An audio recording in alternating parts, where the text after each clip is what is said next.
Est-ce que ça va se mettre? Ouais, ça a pas l'air trop dégueu. Let's go, let's go, let's go. Ça fait très longtemps que j'ai pas fait de vidéo. Je me suis un peu écarté de YouTube ces derniers temps pour me focus sur le stage, sur les projets annexes. Mais ça me fait super plaisir de revenir. J'espère que vous allez bien, que vos stages, que la prépa, que l'école se passe bien, où que vous en soyez dans votre parcours. Et dans cette vidéo, je vais rapidement vous parler de mon Master 1. Comment ça s'est passé, de manière assez chronologique. J'ai quelques bullet points à côté de moi pour m'accompagner. Sans plus tarder, on a la rentrée en septembre qui commence avec des conférences, 3-4 jours un peu, où il y a des intervenants qui viennent et avec qui on peut échanger un peu, du monde pro, des types un peu connus dans leur secteur. J'ai plus trop le souvenir du thème, parce qu'il y a toujours un thème. C'était peut-être le sport, ou alors c'était la première année, je sais plus.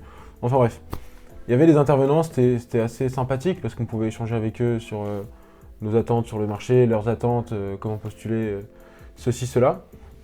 Et c'est aussi une période assez charnière dans la vie d'un étudiant parce que nous, on a rejoint les assos en fin de première année. Et là, on a pleinement pris poste dans nos assos. Donc pour rappel, moi j'étais à Equinox, qui est une asso de DJ. Donc on anime la musique, on met un peu l'ambiance aux différentes soirées quand on nous appelle. Et à côté, je suis au bureau des internationaux. On accueille les étrangers qui viennent voilà, de Chine, Inde, États-Unis et d'autres pays d'Europe. Et c'est super cool parce que tu rencontres des gens parfois qui ont 27 ans, des MBA, des gens qui ont 22 ans, des gens qui ont 24. C'est assez large la plage d'âge. Mais c'est souvent des gens assez sympas, bien éduqués et qui viennent de top écoles aussi, donc qui ont de l'avance ou parfois qui sont au même niveau. Et c'est super cool. Donc c'est aussi une année où j'étais en coloc avec un pote et on avait, vous savez, je suis dans une fraternité, donc on est une douzaine, si je dis pas n'importe quoi. On traînait tout le temps ensemble, on allait aux soirées ensemble, on mangeait ensemble. Et nous, on est assez, on est les nobods, elle s'appelle les nobods, la frat. Et en fait, on se réunit souvent aux soirées, on arrive en même temps. Aux événements, on est souvent ensemble, on organise, on jouait souvent aux jeux vidéo ensemble, on se réunissait chez nous, chez Félix et moi. On faisait des jeux de société, on allait au bowling, c'était trop bien. Enfin, tout dépend du délire que vous avez, mais enfin nous on était très axés gaming, sorties, et on n'était pas trop des gars des soirées, on n'était pas spécialement populaires, mais c'était pas un objectif qu'on s'était donné, et on était très bien comme ça, chacun était assez focus sur ses projets, et on se réunissait assez souvent parce qu'on était une belle équipe, et 12 c'est pas mal quand même. Enfin, on a vécu pas mal de belles choses. Pour ma part, j'ai découvert une vocation pour la musique, le mix, et j'ai beaucoup apprécié. Equinox, c'est quand même assez gros comme association à Nantes, et c'est cool parce que voilà, pas mal de bars, de boîtes connaissent très bien l'asso, et donc ça nous a créé des opportunités, ça m'a créé des opportunités pour aller plus loin. Et donc j'ai pu mixer au début dans le cadre d'Equinox, et ensuite de manière indépendante. J'ai rejoint une agence un peu plus tard, j'ai pu mixer voilà, en Italie, en Suisse, en Tunisie et au Brésil, là où j'ai fait mon échange. Et je suis sur un style qui était niche il y a quelques années et qui aujourd'hui est très populaire, qui est l'Afro House. Et ça me plaît énormément. Là, j'ai composé mon premier track. Et voilà, on suit tout doucement la vague, on verra ce que ça va donner. Pour revenir à l'aspect plus scolaire, donc on a en début d'année, en master, les choix de différents tracks. Moi j'ai pris le English track, et à partir de là, il y a un tronc commun avec des matières assez spécifiques qui sont quand même axées finance, quoi qu'on en dise, finance et management. Et à partir de là, on peut choisir des spé. Et moi j'ai choisi deux spé, Quantitative Finance et Financial Modeling. J'avais envie de creuser un peu cet aspect finance, bien que je pense que je ne m'orienterai pas vers la finance. J'avais envie de creuser, de voir un peu où est-ce que ça pouvait m'amener. Et j'ai trouvé ça super formateur, parce que c'est des maths à bon niveau. Il y a des notions qui sont nouvelles, donc je peux comprendre l'attrait que les étudiants en école de co ont post-prépa à faire de la finance. Et peut-être qu'il n'y a pas que le statut, il y a aussi cette volonté de garder un cap intellectuel en faisant des maths, en manipulant, en découvrant de nouveaux concepts. Et je peux comprendre. Au début, je comprenais pas, je pensais que c'était un phénomène de hype autour de ça. Mais en réalité, il y a un fondement derrière ça. C'est de rester à l'affût intellectuellement et de continuer à faire des maths, continuer à découvrir de nouveaux concepts. Chose qu'on a peut-être moins, mais moins dans les autres matières qui sont plus management ou RH, où ça va être un peu plus du technique, mais pas forcément du bachotage, où il faut s'entraîner. Bref, j'ai pas été hyper investi d'un point de vue cours, à dire vrai. Pas été hyper investi parce que, alors j'allais en cours, je faisais le strict minimum, ce qui m'a permis de valider à 12 mes partiels. Donc voilà, rien de mirobolant, rien d'extraordinaire, mais ça permet, tu vois, d'être dans la vague, de pas se fermer trop de portes, parce que si t'as moins de 12-13, en réalité si t'as moins de 13, c'est quand même assez compliqué d'aller à l'étranger en double diplôme ou d'aller dans des masters sélectifs. Donc je me suis dit, voilà, on va essayer d'être à 12 pour pas se fermer beaucoup de portes, en travaillant un minimum, mais j'ai pas beaucoup travaillé. J'ai même été au rattrapage de 2 matières, qui sont, il y a une des... En fait c'est des blocs, ça fonctionne par bloc, vous avez 6 blocs, et il faut valider 5 sur les 6 blocs pour passer... à l'année d'après, il me semble, où il faut valider 6 blocs. Je crois qu'il faut valider... Non, sur les 2 ans, il y a 12 blocs et vous avez le droit de dévalider un seul bloc. Donc ça veut dire que tu es obligé de quasiment tout valider. Post-rattrapage, bien entendu. Donc voilà. Qu'est-ce que j'ai d'autre à vous dire? Oui, ok, année très bizarre aussi. Année très bizarre parce que... Voilà, moi j'étais pas trop dans le délire soirée, bien que j'y allais avec mes amis, on se marrait bien, mais j'étais beaucoup focus YouTube, podcast, etc. et projets à côté, parce que je pense que vous avez peut-être vu que j'ai lancé des podcasts, j'ai dû tourner une dizaine d'épisodes, dont 6 qui sont sortis pour l'instant, 6 ou 7, et ça me prenait énormément de temps parce que je faisais tout de la chaîne de A à Z. C'est-à-dire que la prospection, je faisais ça en cours, je faisais ça dans mon temps libre. Et c'est vraiment pas facile parce que il faut d'abord cibler les personnes que tu veux interviewer, ensuite parler avec eux, les convaincre que tu es quelqu'un d'assez sérieux pour les amener sur ton podcast. Et c'est des activités qui, somme toute, j'ai bien apprécié parce que tu parles à énormément de gens intéressants, mine de rien.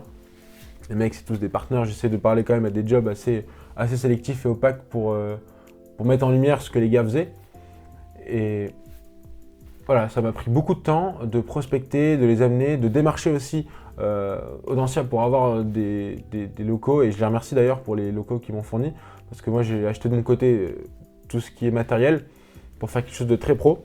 Ça a été un bel investissement pour lequel j'ai dû travailler tout l'été et j'ai tout remis dans ça. Et donc j'ai investi tous mes week-ends quand j'avais réussi à prospecter, donc j'ai passé mon été à prospecter plus la première partie d'école. Et quasiment tous les week-ends à partir de octobre, j'étais à Paris. Donc j'ai pas pu 100% profiter de la vie en école sur le master, qui est a priori la plus intense, l'année la plus intense, le semestre le plus intense. Mais ça m'allait très bien parce qu'à côté, fallait continuer la side hustle. Donc tous les week-ends j'étais à Paris, j'étais avec... il y a eu du Roland Berger, cabinet de conseil en strat, il y a eu des DAF, de l'audit financier, il y a eu des Big Four, il y a eu de la finance, un ancien de chez Rothschild, et il y a aussi de l'entrepreneuriat avec Dorian, que vous avez peut-être vu de Mister Prépa. En tout cas, tout ça pour dire que c'était une année qui était très intense et stimulante intellectuellement, et ça m'a un peu aidé à savoir ce que je voulais faire plus tard. Je pense qu'a priori, je m'oriente vers l'entrepreneuriat. J'essaie de faire des stages solides et ensuite de me focus avec toujours avoir ces side projects, de focus ces side projects, notamment avec Prep AI, que certains voient que je développe avec 2 potes en école d'ingé. Et donc ça fait partie des réels que je poste assez souvent et sur TikTok.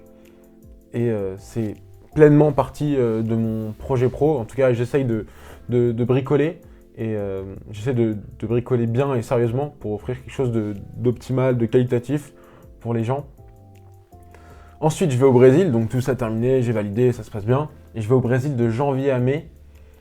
Excellente expérience. Excellente expérience. Franchement, le Brésil, c'est le meilleur pays que j'ai visité. On a fait le Pérou après. Et bah d'ailleurs, c'est un espèce de pull que j'ai acheté au Pérou. Et franchement, un très beau pays, le Brésil. On était en échange dans la meilleure business school du pays, et même d'Amérique latine, qui est la Fundação Dom Cabral. On a eu la chance de faire un échange là-bas. Et tout là-bas, les gens sont hyper entreprenants et c'est dingue parce que la plupart des gens soit ils étaient beaucoup plus grands, enfin beaucoup plus âgés, soit un peu plus jeunes. Donc voilà, moi j'ai 22-23 ans, la plupart des gens là-bas intégrés à 20 ans. Et c'était assez intéressant de voir que d'abord, c'est pas accessible à tous. Il y a très peu de gens qui viennent des classes moyennes ou populaires. La plupart des gens étaient quand même assez aisés pour accéder à ces top écoles. Donc il y avait un peu ce phénomène de reproduction sociale qu'on peut retrouver en France. Très gentil. Les profs étaient top. C'est les meilleurs profs d'un point de vue recherche, d'un point de vue entrepreneuriat, d'un point de vue secteur pro dans leur domaine, dans le domaine dans lequel ils enseignaient. C'était très enrichissant d'échanger avec eux parce qu'ils avaient beaucoup d'expertise à amener sur les questions qu'on avait. Ce qui est très fort, c'est que j'ai pu mixer là-bas avec un de mes potes. J'étais en coloc avec 3 autres gars, des dégénérés. C'était très sympa. Et c'était franchement la folie. Tout allait très vite. Tout allait très très vite. On se levait. On avait cours de 14h à 18h. Du lundi au jeudi. Et les vendredis, samedi, dimanche, on les avait en temps libre. Donc on voyageait quasiment tous les week-ends ou un week-end sur 2. On allait à Rio, Sao Paulo, Manaus, l'Amazonie. On a fait quand même pas mal de villes, de grandes villes et d'îles paradisiaques, comme Ilha Grande ou Paraty, je ne sais pas si certains connaissent. On a fait le carnaval de Rio. Bah, franchement, je ne vais pas faire le mainstream guy en disant que j'ai bien apprécié. Je trouvais ça sympa, je trouvais ça bien. Et j'étais pas emporté par tout ce qu'on m'avait vendu, parce que forcément quand les gens te vendent un truc, tu te dis mais ça va être... je vais aller sur la lune. Et c'était sympa, mais sans plus. Je pense que c'est peut-être moi qui suis pas le plus gros fêtard. Ouais, je sais pas. En tout cas, c'était très sympa, très cool. On a bien apprécié, on a rencontré beaucoup de gens très gentils les Brésiliens, par ailleurs. C'est des gens qui ont un fort caractère, une forte énergie et qui n'hésitent pas à donner sans attendre en retour. Ils sont super gentils, hyper accueillants. Et là où on était à Belo Horizonte, dans l'état du Minas Gerais, qui est un peu au centre, où il y a beaucoup de cascades, beaucoup de montagnes et de rando à faire. Et les gens sont super gentils là-bas, et c'est ce qu'on nous a vendu. On nous a dit que les gens du Minas Gerais, c'est des gens qui sont des crèmes. Et effectivement, les gens sont trop sympas. Et ils adorent les Français. Donc on est super bien accueillis. Et j'ai l'impression que la vie était plus facile là-bas. Peut-être parce qu'on était en échange et que... Ouais, peut-être parce qu'on était en échange et qu'on n'a pas la même pression que quand on est dans son pays ou quand on a des tâches un peu hebdomadaires à faire, quotidiennes. Je sais pas, je ne saurais pas vous dire pourquoi, mais j'ai adoré l'énergie des gens là-bas. Et c'était le cas. En plus, c'était une espèce de colo de 4-5 mois avec des mecs que j'adore. Et on s'est bien marré, on a créé un événement là-bas. On a mixé à des événements, on a créé notre propre événement Sunset in Paris. Et c'est trop bien parce qu'on a réussi, on a fait de la vente, on a fait de la création d'événements, on était sur des plateformes, on discutait avec des gérants de lieux d'événements, de venues. On s'est associé à des locaux, notamment un qui gère un des plus gros labels brésiliens. Et c'est cool parce qu'on a pu échanger avec quand même des top profils dans le secteur dans lequel on est. Et très formateur encore d'un point de vue pro, parce que toi tu dois être convaincant, t'es là, t'as 22 ans, tu dois être convaincant, dire aux gars que t'es sérieux, t'es bosseur, et que si tu dis que tu vas ramener 200 personnes, tu vas tout faire pour les ramener, ces 200 personnes. Ouais, voilà pour tout ça. On a pas mal voyagé, les quelques galères qu'on a eues, et on en a eu des galères, notamment d'un point de vue financier, ça coûte pas si cher que ça le Brésil, mais comme on sort tout le temps, comme on mange dehors, on visite, on voyage, mine de rien, ça peut être assez coûteux. J'ai fait mon bilan financier entre le Brésil et le Pérou. J'ai dû dépenser 7 000 € à peu près. tout compris. Donc je trouve pas ça complètement déconnant. Sachant qu'on s'est mis aucune limite, aucune barrière. On a fait le Machu Picchu, on a visité la moitié du Pérou, on a visité une grosse partie du Brésil, qui est un territoire immense. Et donc pouvoir raconter allez, 2 petites anecdotes.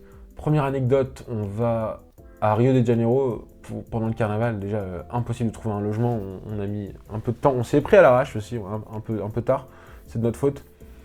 Mais on arrive là-bas, voilà, tac, on prend le logement, on arrive à en trouver un, on est dans une favela. J'ai un pote qui va un peu explorer, qui est un peu curieux, qui va explorer des plantations qui est un peu plus haut, sauf qu'il s'avérait que c'était des plantations de cannabis, je crois.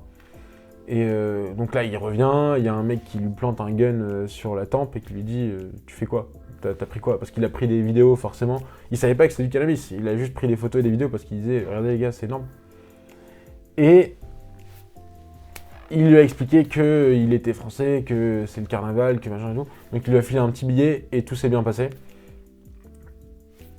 On va à Ilha Grande. Ilha Grande qui est une île paradisiaque pas très loin de Rio. Et donc un soir, on va faire une rando, c'est nul, il y a beaucoup de rando, des plages paradisiaques.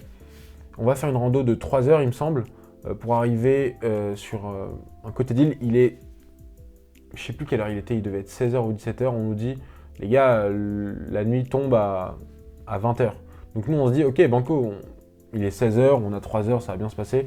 Petite galère sur la route, on se trompe de chemin, on va pas dans les bonnes directions, et in fine on arrive, donc vous avez hop un premier step, donc première rando, tac, 1h30 à peu près, deuxième rando, donc le point d'arrivée il est là, hein, il y a 3 heures en tout, donc on fait 1h30, tac, 1h, et il reste une demi-heure, et sur la dernière demi-heure, les gardes-côtes, au moment où on entamait la dernière demi-heure, les gardes-côtes nous disent les gars, nous on vient de quitter la plage, donc il n'y a plus personne, si quelqu'un se noie, s'il arrive une galère, il n'y aura plus personne là-bas, tout le monde est en train d'évacuer, parce qu'il fait nuit, il n'y aura plus de vedettes pour les navettes retour, donc sachez-le, on vous conseille pas d'y aller, nous on dit ok, on y va, tac tac, on se baigne rapido, on prend des photos, et on fait demi-tour après.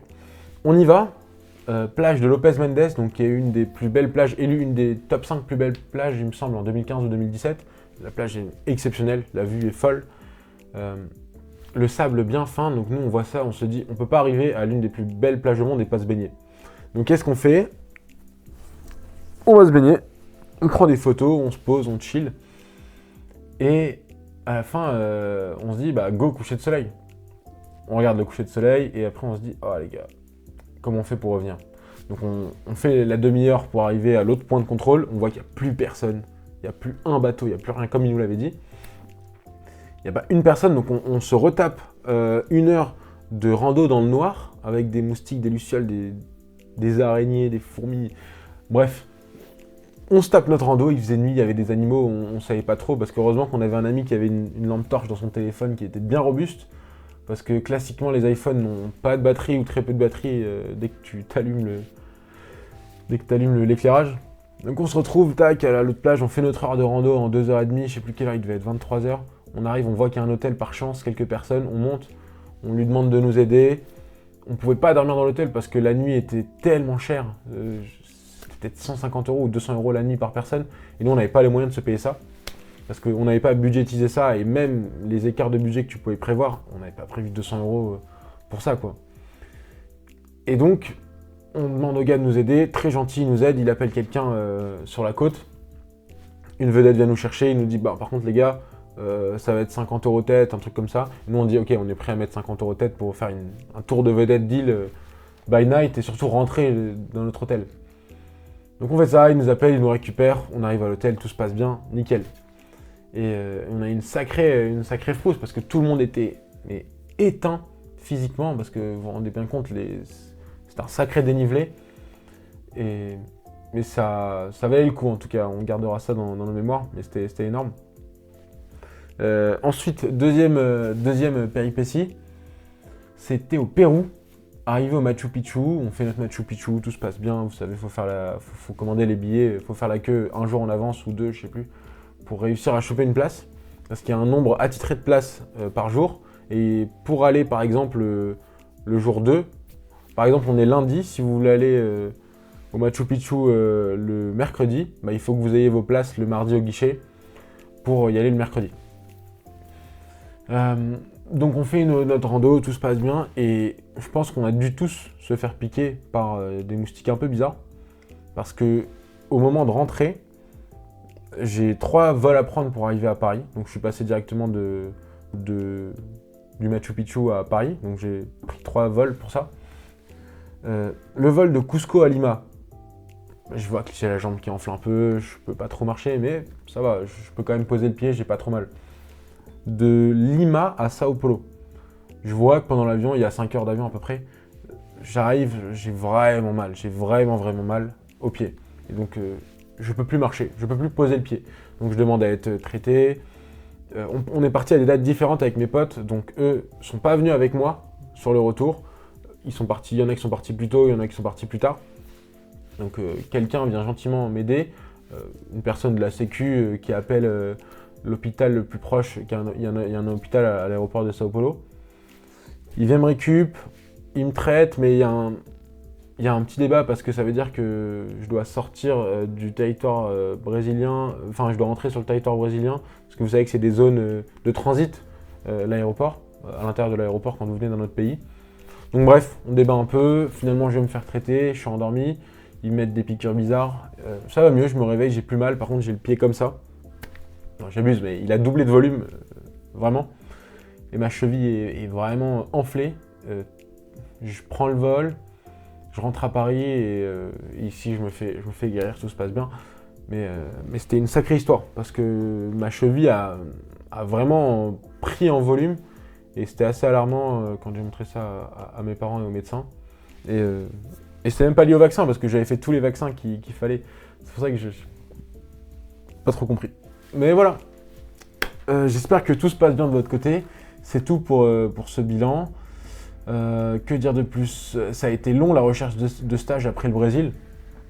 C'est pas évident forcément, parce que j'aime pas passer par les canaux réseau, etc. Je préfère trouver le stage par moi-même, travailler, faire mon CV comme il faut.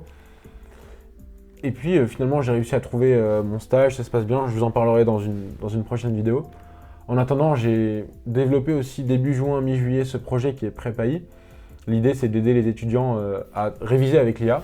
On est en discussion avec de très grands groupes d'intelligence artificielle pour l'implémenter dans notre software. Et j'espère que ça se fera.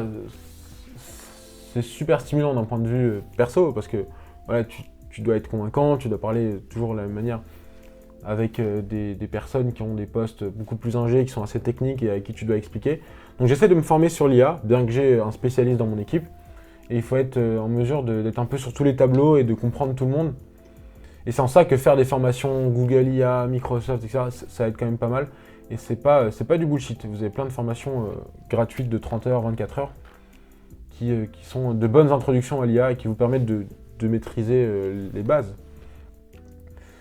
Voilà pour ça, donc affaire à suivre avec ce projet. J'investis énormément de temps dans ce projet de site. Et j'espère que ça servira les étudiants en prépa. On essaye de faire ça de la manière la plus propre qui soit, avec les meilleures fiches.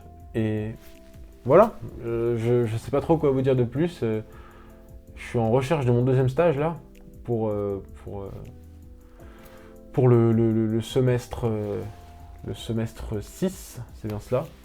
Il va falloir faire les choix pour le Master 2, parce que là je suis en année de césure. Et c'est tout ce que j'avais à évoquer aujourd'hui avec vous. J'espère que tout se passe bien de votre côté. N'hésitez pas à me dire si vous êtes en stage aussi, si vous êtes en prépa, si vous êtes en école, si tout se passe bien. Si vous avez un peu les mêmes galères pour trouver des stages et si vous entreprenez aussi, c'est hyper intéressant. Je m'oriente beaucoup plus quand même finalement start-up, entrepreneuriat. Et je trouve hyper intéressant de rencontrer des gens de ce milieu-là. Et j'ai eu l'occasion de voir beaucoup de gens dans ce secteur-là et c'est des gens qui sont hyper stimulants, très intelligents, je trouve. Il faut être quand même sacrément smart pour faire plein de projets et les mener de A à Z en solo ou avec une petite équipe. Ils ont beaucoup de mérite. Et n'hésitez pas à me dire si vous êtes à m'envoyer un message ou à commenter comme vous voulez. Vous avez tous mes réseaux en description et ce serait avec plaisir. Ce sera avec plaisir de vous rencontrer et de discuter voilà, de ce que vous faites, de ce que je fais. Un simple talk. Et ça crée souvent des opportunités. Et la plupart des opportunités que j'ai eues, je pense, en étant spontané et en parlant aux gens, en s'intéressant vraiment aux gens, plutôt que d'être un peu de façade, s'intéresser de façade. Parce que les gens sont intéressants. Fondamentalement, il y a des gens qui font de très belles choses et c'est cool de pouvoir en parler. On va amener des mecs assez cool que j'ai réussi à choper pour le podcast bientôt. Et j'ai hâte de vous montrer ça. Voilà pour tout. N'hésitez pas à me dire comment ça se passe pour vous. Ce sera avec plaisir que je vous écrirai et répondrai. Et puis je vous souhaite bonne continuation pour la suite de votre année et on se dit à bientôt. Ciao.